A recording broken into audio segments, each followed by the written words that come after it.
일제강점기 강제징용 노동자들에게 배상해야 한다는 우리 법원의 잇따른 판결에 대해서 일본 경제단체들이 오늘 오후에 입장을 발표합니다. 우리 측은 개인 배상이 이루어져야 한다는 입장이지만 일본 재계는 한일 청구권 협정으로 이미 해결됐다는 주장을 거듭할 것으로 보입니다. 국제부 연결해서 내용 알아보겠습니다. 김종욱 기자. 네, 국제부입니다. 네, 오늘 입장 발표하는 일본 경제단체가 어디입니까? 네, 우리의 전국 경제인연합회에 해당하는 제2단연과 일본 상공회의소, 경제동호회입니다. 이들 경제 3단체의 이란 경제협회도 자리를 함께합니다. 50여 분 뒤인 오후 5시 반 기자회견을 열어서 재원 형태로 입장을 발표합니다. 미리 입수된 일부 내용을 살펴봤는데요. 강제징용 피해자들에 대한 한국 법원의 잇따른 배상 판결에 대해서 한일 경제관계를 훼손할 가능성이 있어서 깊이 우려한다고 밝혔습니다.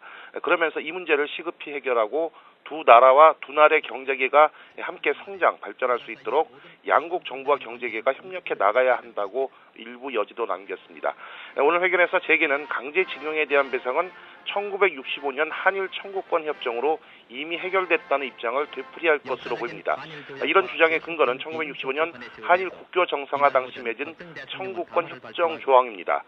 체결국 그리고 국민 간 청구권에 관한 문제가 완전히 최종적으로 해결된다는 것을 확인한다는 내용인데요. 외무성은 지난달 만든 한일 관계 문서에서 징용 문제는 한일 청구권과 경제협력 협정으로 완전히 최종 타결됐다고 명시했습니다. 일본 정부는 한국 대법원이 일본 기업에 대한 배상 판결을 확정할 경우 국제법 위반이라고 보고 국제사법재판소에 제소할 수 있다는 입장입니다. 일본 재계도 여기에 보조를 맞추고 있습니다. 미쓰비시 중공업은 부당한 배상 판결에 대해 신속히 항소 절차를 밟겠다고 밝혔습니다. 네. 앞서서는 강제징용에 대한 국내 판결도 잇따랐는데요. 그 판결 내용이 어땠는지 그리고 우리 정부 입장은 무엇인지도 정리를 좀 해볼까요? 먼저 주요한 판결 내용들을 살펴보면 지난 5월에 대법원이 내렸는데요.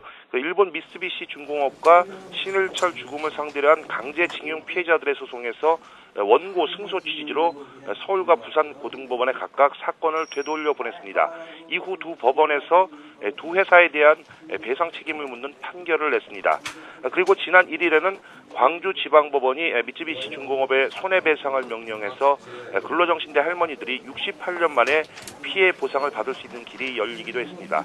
강제동원 피해자 5명이 낸 손해배상 청구 소송에서 회사가 직접 피해자 4명에게 각각 1억 5천만 원을 배상하라고 판결했습니다. 한일 청구권 협정으로 강제징용 배상이 끝났다는 일본 주장에 대해서 우리 정부 입장은 개인 피해에 대해서는 배상해야 한다는 것입니다.